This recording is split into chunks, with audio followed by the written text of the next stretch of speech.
to the inside. So the internal temperature can actually rise up to about 10 degrees.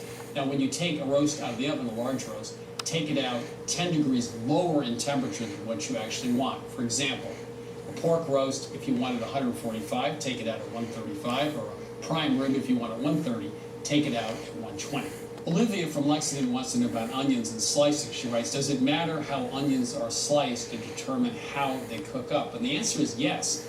Onions actually have grain like meat does. If you think of an onion with a root and it grows up, the grain goes with the direction of the growth, which means along its length. So once you cut off the poles of the ends of an onion, remove the outer wrapping, the paper, if you slice it from pole to pole, that'll be with the grain, which means when it cooks, it'll hold on to its shape better. If you cut it across the diameter, like across the globe, the equator, it'll actually tend to break down much more quickly in the pan. Our last letter today comes from Peter from Alexandria, and he writes about cast iron cookware. He says, I have a cast iron pan that I use a lot for cooking fish. I then used it to make cornbread, and of course it came out tasting fishy. Help. Well, it is a problem cooking fish in cast iron for two reasons. There's a chemical that's released that does taste fishy and attaches itself to the pan. The other thing is that all foods have fatty acids in them, and they oxidize when they're heated. The case of fish, of course, that has a very bad flavor for the next thing you're going to cook.